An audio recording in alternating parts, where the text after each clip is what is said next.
What up, Wildcatters? Welcome back to the show. Is there a nicer guy in all of energy than Jeremy Funk? Many. I don't know, man. You're just like the most likable person. I mean, it's a close race between you and Chuck Yates. Any competition between me and Chuck Yates, I'm in for. I'm good at it. What about podcast downloads? Oof, yeah, I would like to get in Chuck's league. You guys are on the up and up. I don't know if you guys are buying downloads or what. No, big month this month. They're talking about it. Yeah, 57% or something. So Digital Wildcatters, we started a competition between our podcasters. Whoever has the highest month-over-month growth gets a nice little paycheck bonus to get a reward, and we named it the Chuck Yates Award just because Chuck wanted to rub it in that he kills everyone on podcast downloads. Like, it worked out perfectly somehow too that we, like, with vacations over the summer, typically we have like 4 in the bank. Yeah, but we had none in reserve, and I was going on vacations. Tim's daughter got married. One goes off to college. We just couldn't find time to do podcasts, so we sort of slipped. I think in September we didn't do one the last week. So beginning in October, we just started hammering posts. We did a short with Mike Umbro, and now I think we're looking good for that money. So so if you guys are listening and you don't know Jeremy Funk, he's a co-host of Tripping Over the Barrel podcast on Digital Wildcatters. It's funny that you mentioned Tim on vacation. I don't know if we told you or not, but we were traveling to Pittsburgh and we were on the same flight as Tim. He was going to Nashville and we had to fly through Nashville. It was so random running into him. He was walking there. Everyone was like, Loser. I was like, what are you doing? And he's like, I'm going to Nashville. And I was like, we are too.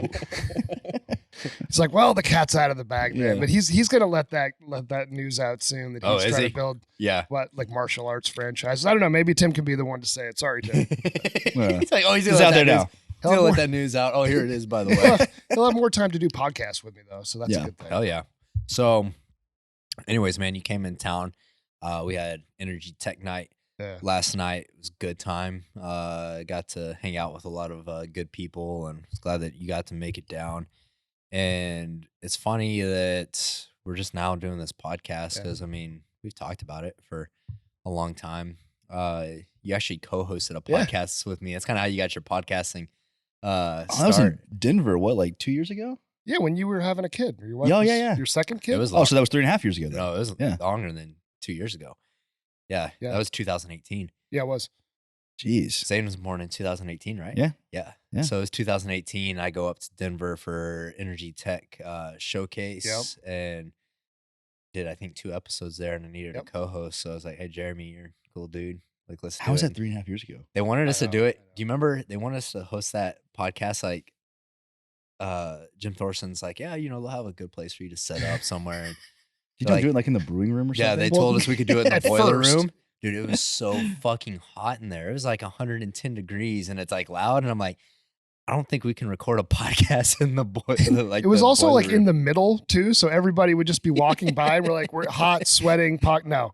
So we went in like a suite in the main building. Yeah, they had because it's like part of like a shopping mall and they had a vacant storefront. And we asked them like, hey, can y'all get us in that? And so we set up a little round table in there. That was great. It was better that because if we're in that boiler room, I was gonna be sweating, boy. Like I didn't want to be. I was like, what am I getting into? This is what podcast. I had 2 hours worth of podcast to record, and I'm just like drenching sweat. That was great. I'm glad you came up, and it really did whet my appetite for podcasting. And both of you after that are like, you guys need to do a podcast. I'm like, about what?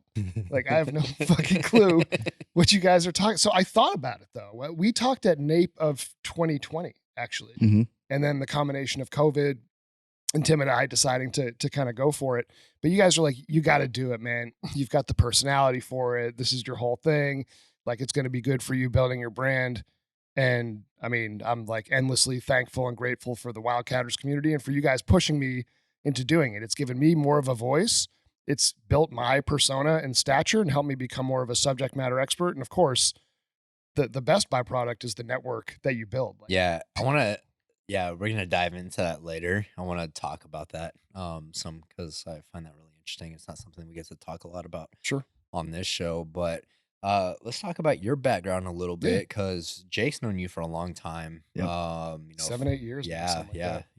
Y'all have known each other longer than Jake and I have known each other. So let's take it back then. You've always been in oil and gas software sales, since some of the original kind of even way before we met. You were at, I can't even remember the companies, but I know that you had been in the game for a minute. Yeah, so I'm almost 42 years old. So my 42 second pitch that I like to sort of throw out there. Jeremy Funk was born in a small town in New Hampshire called Plymouth, about 2 hours north of Boston, 3 hours south of Montreal. Super beautiful area, also in the middle of nowhere, kind of lower middle class. And I'm Jewish, which is a little bit different. I was the only Jew in my whole high school, I think, when I was a senior of 800 or 900 kids, right? But my grandfather was a rabbi.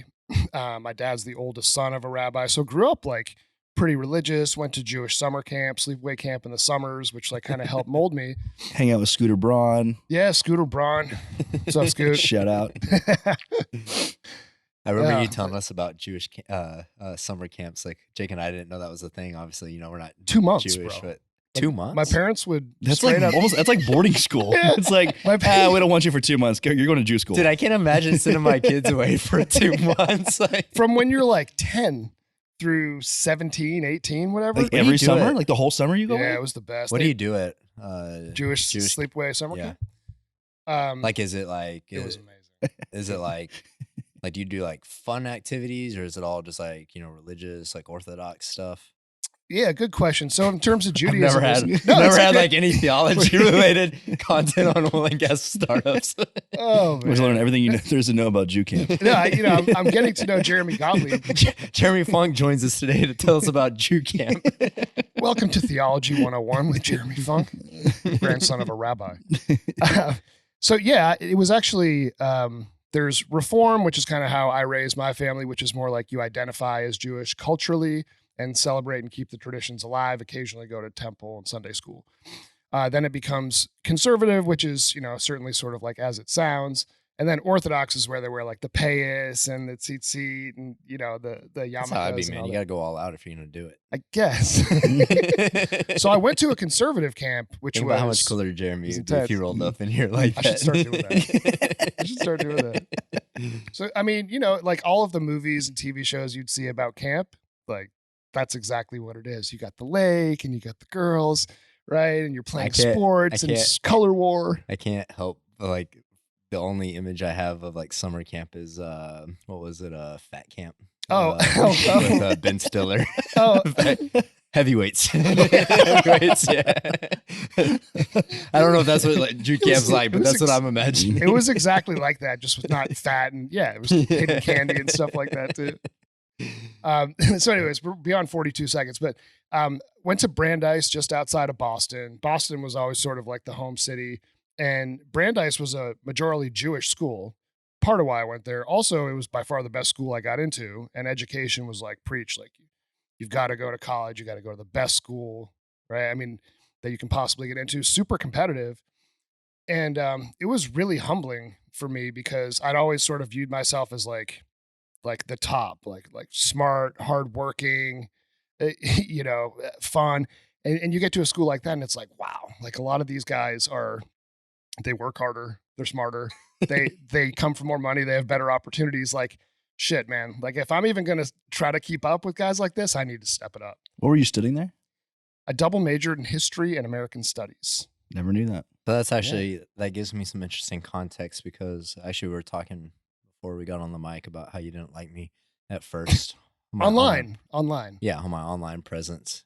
But I think like it stemmed from, back then I used to have a lot harder take on university. Obviously I didn't go to university, and so I'd always be talking shit about university being a scam, and you and I would like go back and forth. Yeah. So that gives me context because like, Totally just your upbringing and your culture, puts it, they rank it high in terms of priority.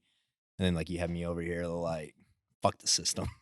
Well, don't get it wrong. Like I'm not Jewish, but my family definitely pushed for me to go to school, and I did. I just dropped out like 3 times, because it was the same thing. I was just really, this is not for me. All our paths are different, but I think Colin, your success is something I hope people take note of, that you don't necessarily need to do it a traditional way, especially with the avenues now with media, social media, digital content, like all the things that you're doing. You could learn that stuff on your own. Yeah. Right. I mean, and your ability to figure things out has helped push you in the direction of being an entrepreneur, leading a really strong business. Well, it's funny because I've also like softened my stance. Like, Yeah. I view university as a tool, and I think that it's a good tool, but you know, it's not the end of everything. And like the people that stop learning after they graduate and they rely on credentials, that's where my beef is with Yeah, credentials. yeah. Yeah. So it's not university, it's credentials and the system of credentials. Like, dude, you got some dumbasses out there that have credentials.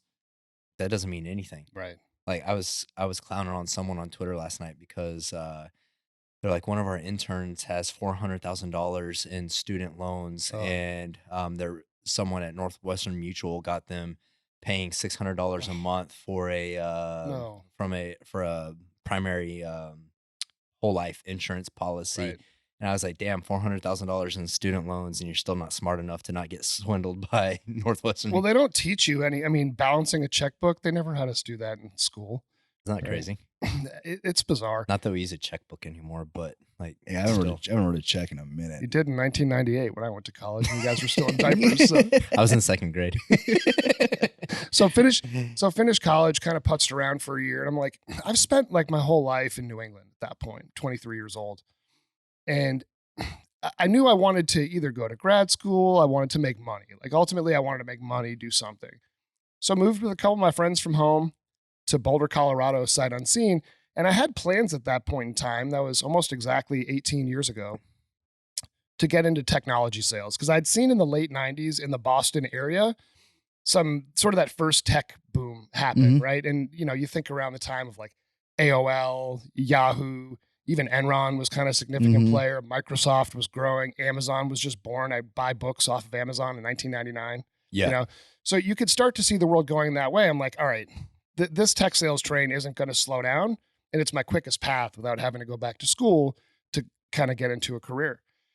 And did various different sales in like Boulder, Colorado startups. What took you to Boulder? Because I mean, Boulder's an interesting story with Techstars, and I mean, obviously became a tech hub. I don't know when Techstars started. Must have been like 2005, 2006. That's what I was thinking. Like, so you were there before then or after? So the first job I ever had, you guys will appreciate this. This will date me. I sold storage area networks over IP. So I would sell boxes that stored a terabyte of data for upwards of $20,000. Jeez. And that's before you have to add replication to other sites or premium version and the fans to cool it down. What was the company? It was called Left Hand Networks, and they were acquired by Dell. Okay.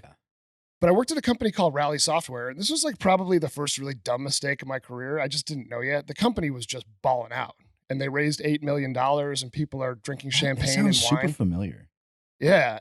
And I was just like, I didn't like my boss, and the job didn't pay enough. So I took a job somewhere else for a little more money at a dead end company. And I realized right away, I'm like, that was bad. Like, yeah, keep an eye for companies like that. They ended up going public. What did Rally do? I threw out my stock options. That would have been worth tons of money. So that was project management, leveraging agile methodologies. Okay. So traditionally software development at that point had been waterfall, which is build, throw it on the testers for a couple weeks, give it back. They're like, make it more iterative. Sprints of a week or two, which is now really common. So this was kind of like a Jira, sort of? Yeah. So a little bit like in that world. And it was super hot at the time because companies were like, we want to go agile. So they do training, build their organization, and then sort of leverage the workflow of the software. The company did extremely well. So it was good for me, even though I was only there for a little over a year, to see what a good startup looked like and to keep an eye out for those in the future. Yeah. Yeah. You talk about agile. I mean, we're even implementing that at Digital Wildcatters. Yeah. We're not a software company. We do it from a media perspective. And interesting. It's a very, common methodology for planning and building companies now. So you go from, you go Boulder to get in the tech scene.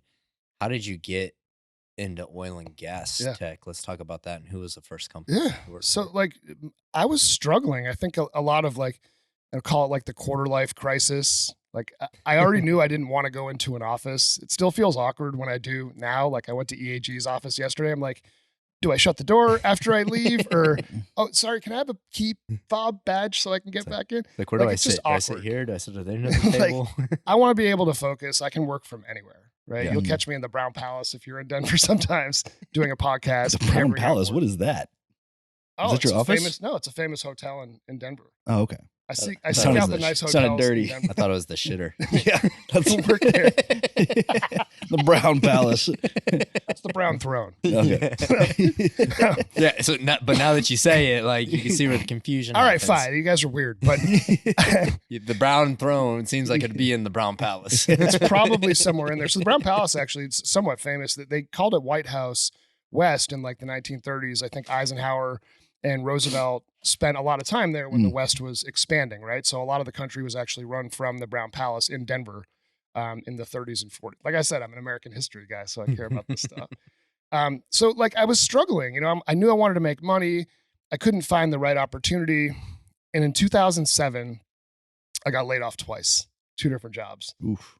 And I'm like a smart, hardworking, talented guy, right? Like, and I still knew that. So I talked to this recruiter. I'm like, can you give me a job? Like, I'll just be a headhunter. Like, I don't know what I'm going to do. 27, 28 years old. I have my engagement ring ready for my wife. I'm like, I can't propose without a job. The recruiter's like, I'd love to, but I actually have a job for you. It's selling accounting software to oil and gas companies. And I had no clue about it. New Hampshire is the furthest place in the world from West Texas. Yeah. And I'm like, really? Like, isn't that like an 80s industry? Isn't it like dead now? This is 2007, 2008. And they're like, just talk to them. Like, apparently they're selling these like $1 million deals every day. Yeah. I go in, I get the job. First day on the job around January 1st, 2008, oil was like $135 a barrel. Yeah. So I go in for an inside sales job. They're like, here, you need to make these calls. And I'd make 10 phone calls and get 3 demos, and one of them would sell like instantly. Pretty good conversion. Yeah. What was the company? The best. Bolo. Bolo. Okay. Yeah. This was prior to P2? Yes. This was just when it was Bolo, which was Okay. actually an amazingly fun company. Jason Yeah. Olbixson, who sat in this seat, was one of my colleagues. Totally forgot about that. Yeah. A lot of super talented people. Amanda Stevens, who's the controller at Whiting. So I like to preface this with, I was very fortunate to get into Bolo. Even though the tech was so far behind what companies like Rally were doing before, I'm like, okay, if people are buying this with a Unidata backend, not even SQL database, the opportunity for technology in oil and gas is going to be immense. And I just started to really like the industry. Like, I felt comfortable. I felt like there was no judgment. Like, it's a sort of a hardworking space, and that there's the ability to go out and make it. And was very fortunate that P2 came in and bought Bolo, because what that did was my colleagues and people that I would go in and do projects and demos with, well, now they took jobs with operators because they were the Bolo expert. Mhm. So I had this built-in ability to sell to people that I used to sell with. Yeah. Early in my That's career. interesting. Yeah. Huge break. Yeah. Yeah. So- So that's I like your comment about like the no judgment from the industry, and it just kind of rewards you if you're willing to work hard. Like, Yeah. that's my favorite thing about oil and gas Yeah. is it's one of the only industries I feel like that you can get rewarded for hard work. Like, Directly. there's a direct correlation with that. So you go, I didn't even know about Bolo, so Yeah. it's good to get some history Colin, here. 14 years in oil and gas software for me now. Yeah. You know, I've been at it. Yeah. That's why I say, like, you were the OG. If anybody's like, hey, like, I need, like, how do I You get into always this say company? I'm like, dude, talk to Jeremy, because he knows everybody. Like, literally, you know everybody. Like, if I'm like, hey, I need somebody at Whiting, you're like, I got a guy. Absolutely. Right. And it's important for me, and we'll get into what I'm doing now, but to present the right solutions to the right people, because otherwise we can burn them out. You guys Yeah. know, right? You go to people for favors, and you have to be selective about what those favors Yeah, are. you only have so many chances for, favors and opportunities, and Then so it you gotta, tunes you out. gotta be careful in your matchmaking. Yeah, so let's talk about what you are doing today. You have much more extensive 14 years background in oil and gas software sales across multiple companies, but recently you go out and you start your own company, Funk Futures. When did you officially start that? 2018, but that was basically just to have like an avenue in case I made any other money, right? As a 1099, Yeah. right? Yeah. But I didn't really ramp it up until this year. Yeah, it was this year, right? Yeah. So, 6 months ago or Yeah. something like that, maybe 8 months ago. Feels like 6 years sometimes. 6 but yeah. years. Yeah. I was so excited, and you're like, I'm doing it. Thank you. I'm going out on my own. I was like, dude, it's about time. Like, why are you working for anybody? Like, you need to have people working for you. It's been a godsend for me. And to be frank, like, it had been on my mind since 2017. Jake, when you and I met each other, I was at Seven Lakes, and Seven Lakes was having a lot of success. I came in, the company had. We were competing, by the way. Yeah, we were competing, but we were like so we were so cordial. It was an unfair advantage that I had too. Like they had like 100 people. Yeah, and you had you and Bobber. Yeah, it was like me and Bobber at that time. Startup struggle. Yeah, you don't have resources. Seven Lakes was almost like Combo Curve if you think about like their trajectory. Are they still around? Yeah, okay. Yeah, I think so. Yeah. I went out to California to visit those guys in 2013, and before that, at Energy Navigator and at Bolo, had sold solutions primarily geared toward accounting, finance, IT. Seven Lakes brought me into that iPad-based field data capture, so understanding what pumpers do, what superintendents do, understand more of the operations side of the business, and that I think helped with my overall expertise. So after I left there in early 2017, I sort of felt like I remember you posting something too. You're like, I gave everything I possibly could to this company. And I was just drained. 4 years at a startup that goes from $1 million to 15 million, one of the top 1,000 fastest growing privately held companies. I was flying, 3 flights in 3 nights, 4 flights in 4 nights type of thing. Yeah. Always one step ahead of the competition. Like I was like a ghost, right? Like, I just can't get him. Comes in, he gets the deal signed, he leaves. I was completely gassed. And it's like a legend. Never actually see him. You just hear about him. In my own mind. And took a job at Stonebridge Consulting, which I really liked, but I totally forgot about that. Yeah, immediately I was like, I need to be on the tech side. Like consulting's great, but I'm just a tech nerd. Like at its core, like I geek out. I had the first iPhone in 2007. Yeah, like have always loved new technology.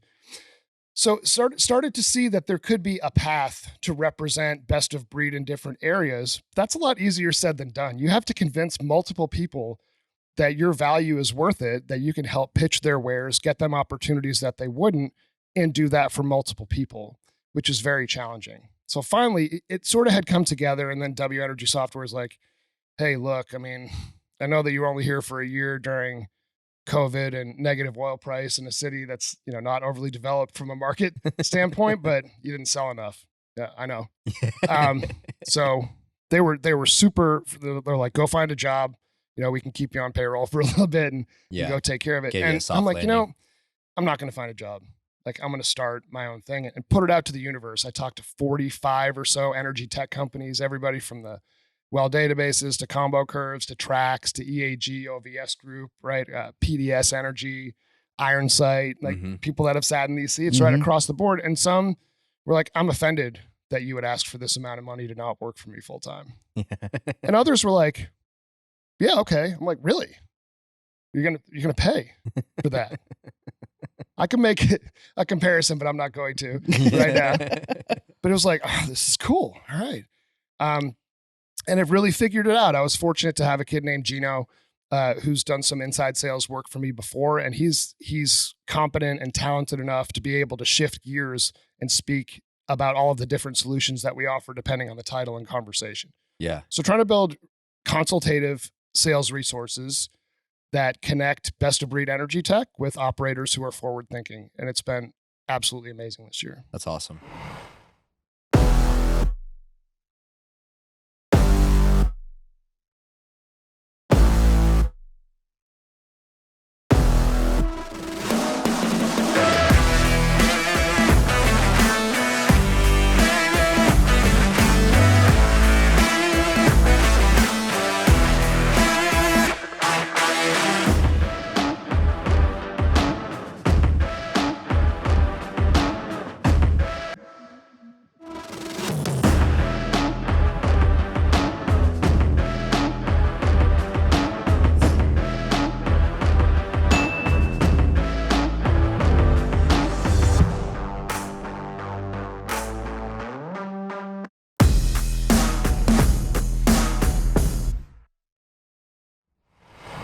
Thanks. Yeah, I think it's a good model too.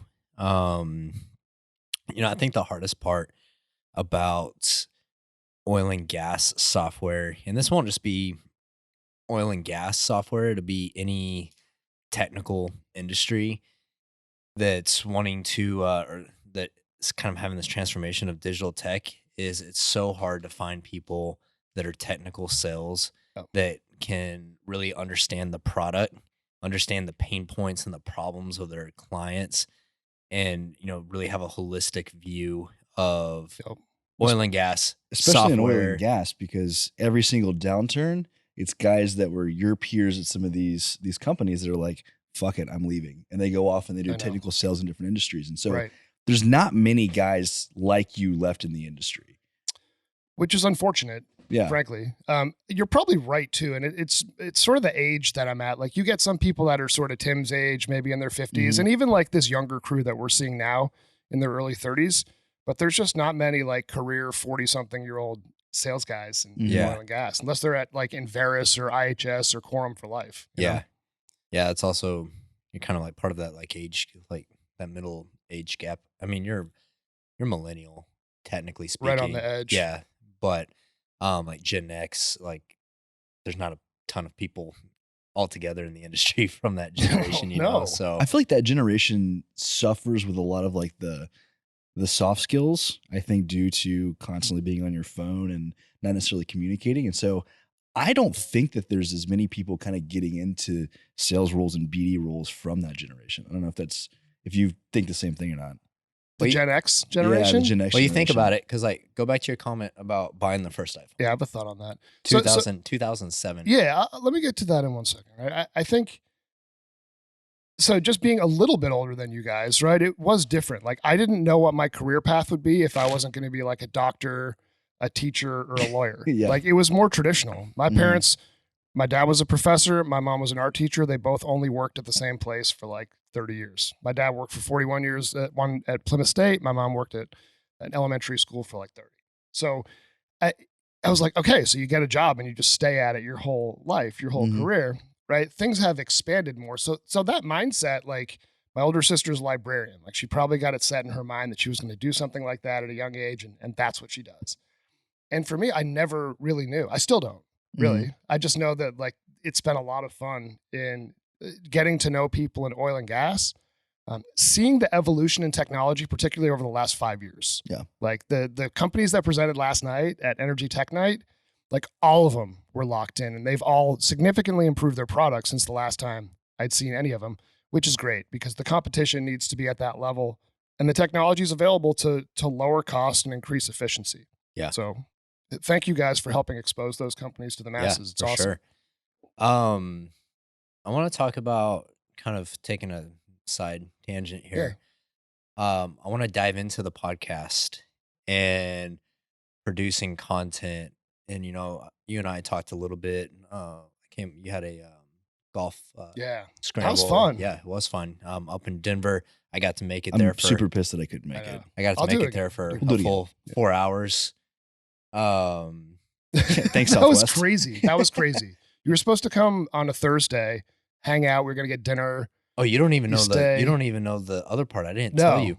I go to the airport and I got there about 2.5 hours early. I'm sitting at my gate and it's about 5 minutes before my plane's supposed to be boarding. And I'm like, I haven't heard anything. And I go up and I ask the gate attendant, I'm like, hey, what's the deal with the Houston flight? He's like, oh, it got canceled at 1 o'clock. Oh, shut up, dude. Didn't send me any notification, no text, no email. They let me check in and I'm sitting at the gate for almost 3 hours and my flight had been canceled.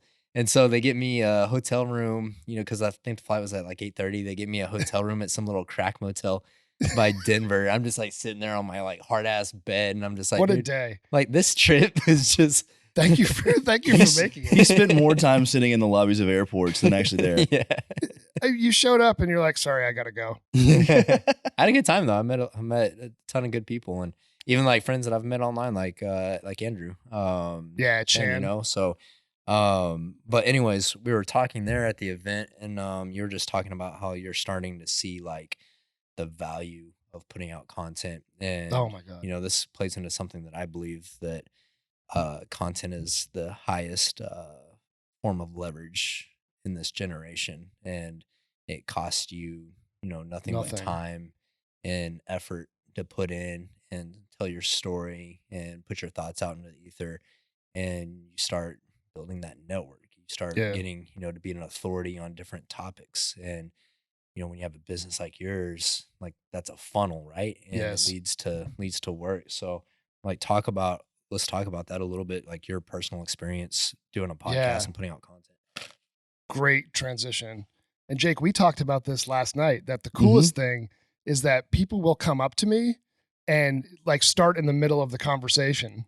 And I'm like, wait, who are you? I'm sorry. Do we know? It's like, no, I listen to your podcast every week. They feel like they know me. Yeah. Right. So it's like a different layer of like, you're almost like a mini celebrity. I've had some people come up to me and be like, I'm sorry, but like, I'm a huge fan. No joke. Like whatever we get in downloads, 300, 400 a week, it doesn't matter. Somebody's listening and is like, these guys are awesome. Dude, I was, one time I was at this Brazilian jiu-jitsu competition, big competition. This guy, I'm like sitting there watching my teammates. This guy walks up to me, doesn't say his name or anything, just starts talking about oil and like, just like random 2-minute conversation. He walks away.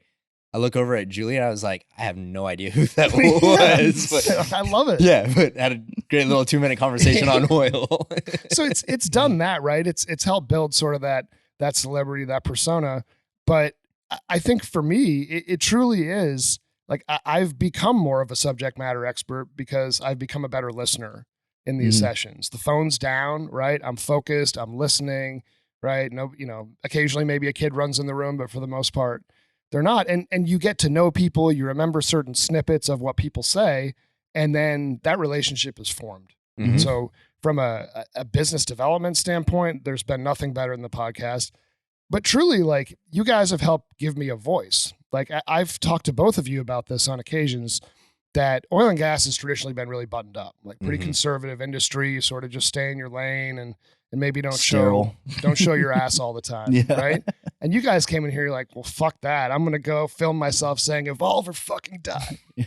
And it made me feel like good. Like now I can start doing some more of that too. And it's encouraged. Yeah. Right. And we're doing big things for the industry to show we're just people, right? You know, I mean, we all have different creeds and political beliefs and whatever, but we're just out here trying to make a buck. To kind of add on to that and just the collective impact that all of us have had at Digital Wildcatters putting out content. I was talking to a guy in Midland last week, and he's not from oil and gas traditionally, but now he's in software sales in oil and gas. He lives in Austin. Most of his friends are liberal, anti-oil and gas, and he came up to me and we're talking. He's like, I just want to tell you how much I appreciate Digital Wildcatters for giving me a voice. He's like, I have something to fall back on now and show my friends and show them oil and gas and show them that it's not just big bad Exxon. And that's a cultivation of everyone that's hosting our podcast and putting out content, like showing what the industry is really about. Like that's the shit that matters to me. Well, it personifies the industry. It puts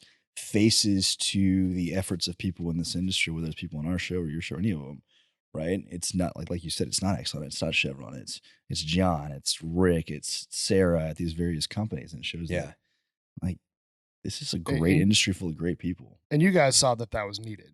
Yeah. Right. I mean, it was sorely needed. There was nothing like Digital Wildcatters before you started it, and there's really nothing like it now. Yeah.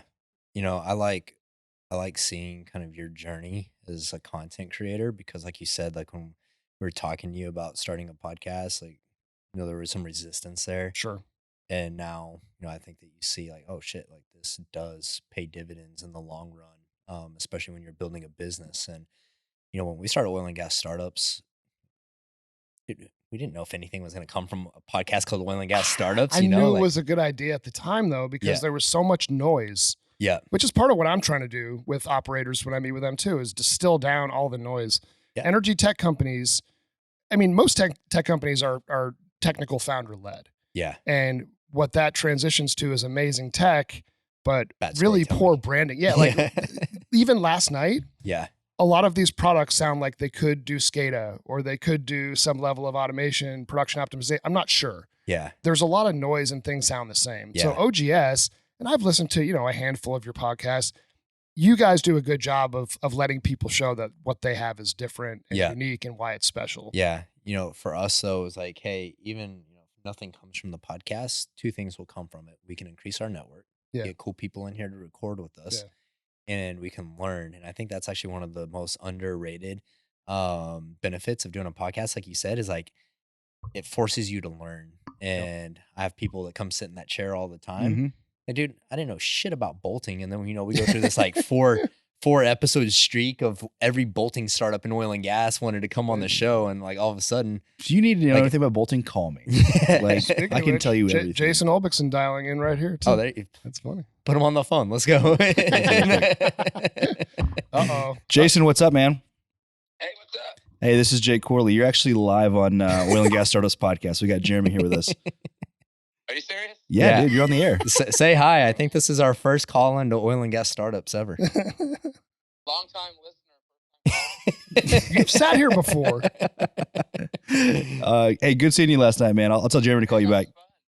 We had a good time, and I was happy to see Liquid Frameworks get some love. I love this guy. Dude, they're great. We love Travis and the team over there. That was well done. So we had a lot of fun. That was my first one. I'll definitely be back. We really enjoyed it. Awesome, man. Awesome, We man. appreciate that. I do. We'll catch you later.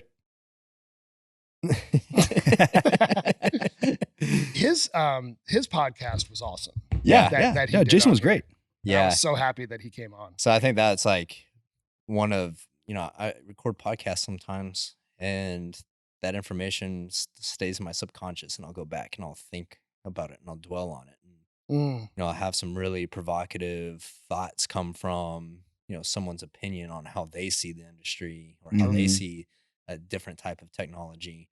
And, like last week I gave I gave a talk to these attorneys, international attorneys. They're in the US, Europe, all over the world. And Yeah, but really- you don't have a degree, so why would anybody listen to you? right. And Just a I was knucklehead.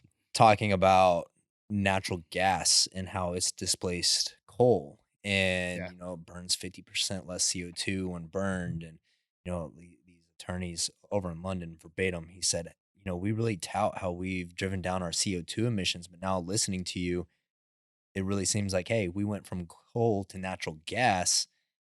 Natural gas to renewables is probably going to be a lot harder to do. And then, I bring up like, hey, look, methane is more potent than CO2. So methane leaks, rogue emissions are a big deal.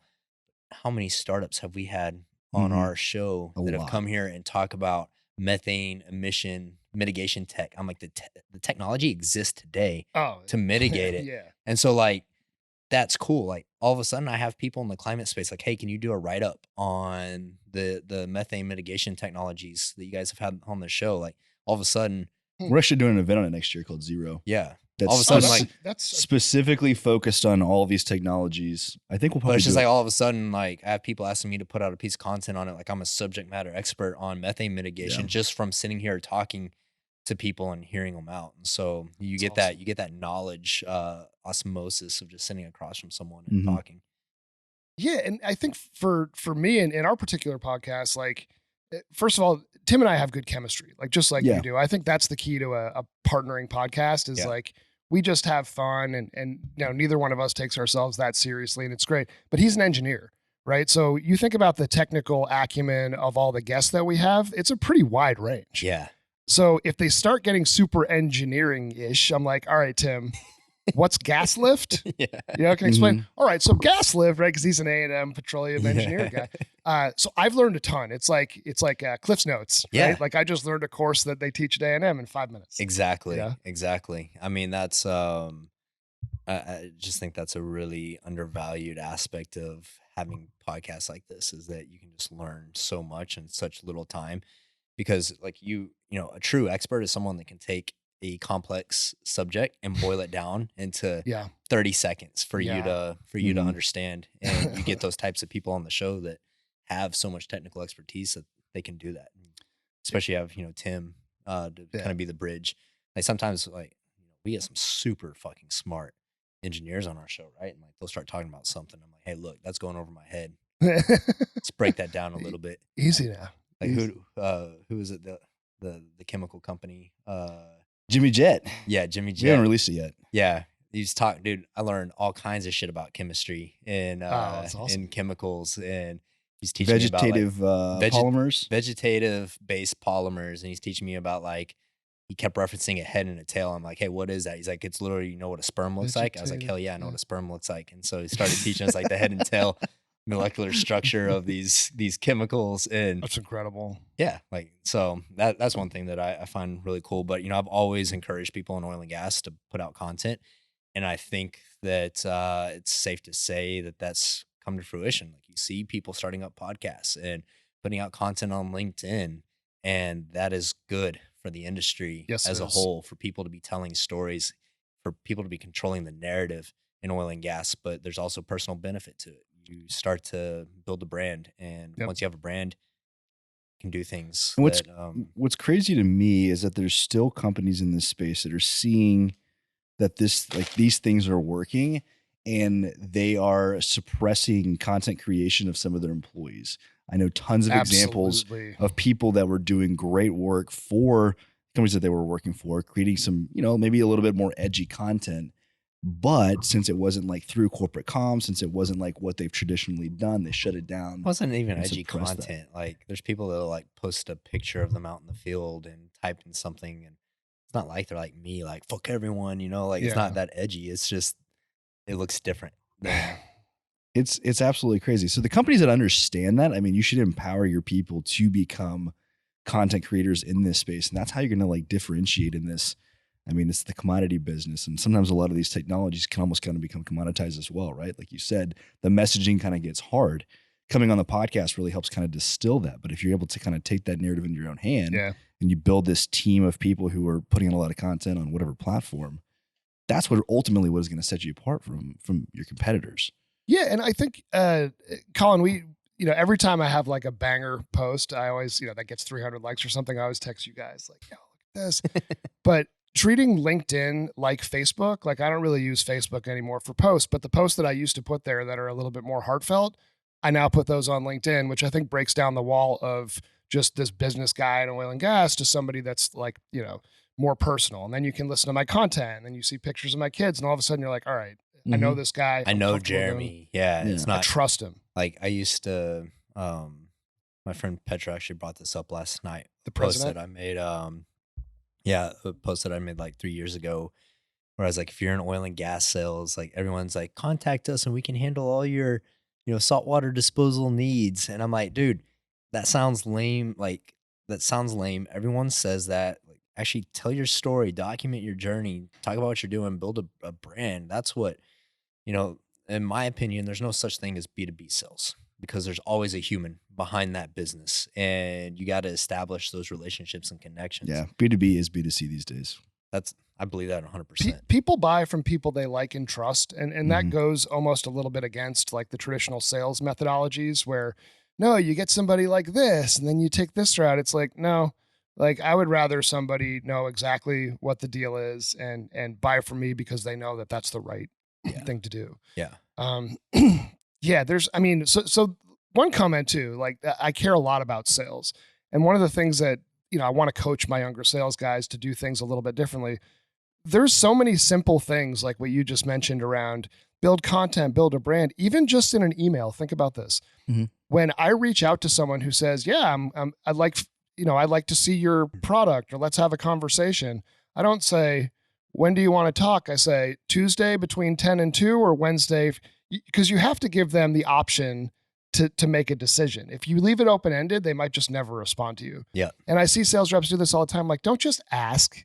Like, no, give them options, make them pick a time. And now that's on the You books. have to have, so, I'll network with just people from all various backgrounds and just people that I think are interesting, and reach out to them on Twitter. And you can't be like, yeah, I would love to, get on a phone call. Like you have to have a direct ask. And Yep. that's how Mhm. I get people like, hey, I've seen you've done this. I have some similar things that we're working on over at Digital Wildcatters. Yep. Love to get on a 15-minute phone call and connect with another founder. How about, are you around next week? Right. Like, Right. and that's how you get someone on the phone, not, leaving it open ended. Like you Just have to give doesn't work. someone the ability to make a decision. I actually love this. Let's talk, because we never really had a chance to really talk about like sales on the show before. I love it. Yeah. What are like some of the maybe biggest mistakes or sins that you kind of see in the sales world, particularly in oil and gas and the tech side? Is there something that you see all the time, or if not, is there anything that you can kind of give advice to some of the young bucks coming up? I mean, and these are things I'm still guilty of myself, right? Like these are things you constantly have to work at, but one is happy years, right? Like You bring something in the room, you think that you've created the world's greatest bread slicer. People start giving you positive feedback. Man, this is really cool. This is great. We really like it. Okay, in my mind, I'm thinking these guys are going to buy.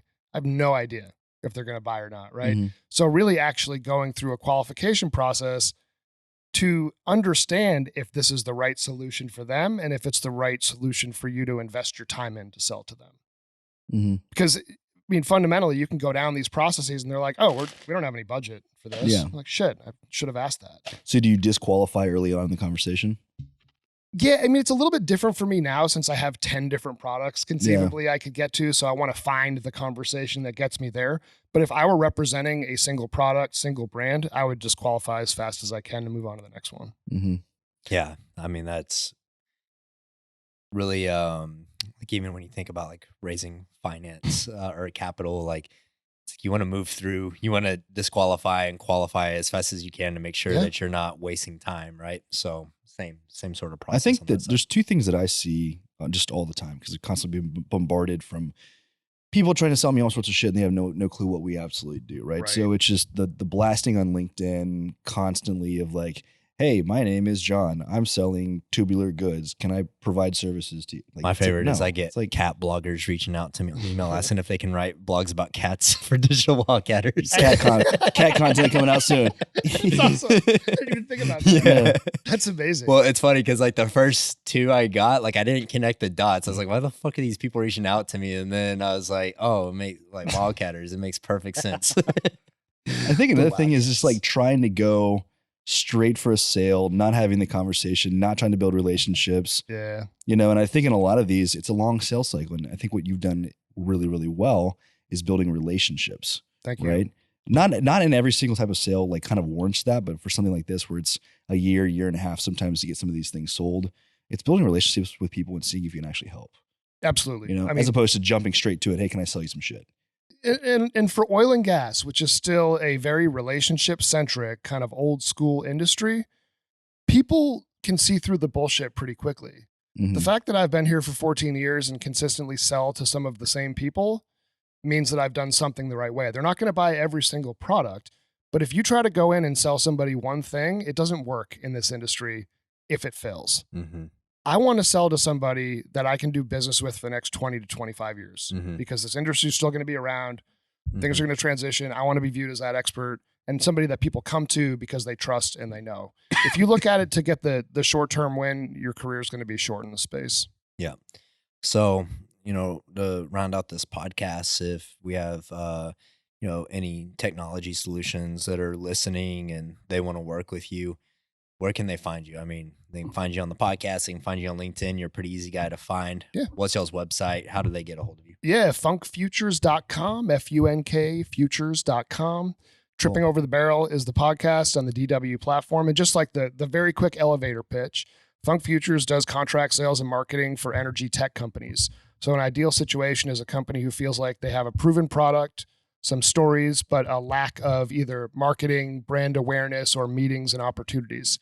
The mistake that companies often make is we just got funding. Now we need to hire a very expensive chief revenue officer, a vice president of sales, a sales team underneath, and a sales ops person.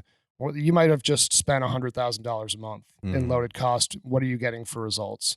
We're coming in to charge an absolute fraction of that. And our goal is to short circuit to meetings with people that would have interest and can get through the budgeting process more quickly.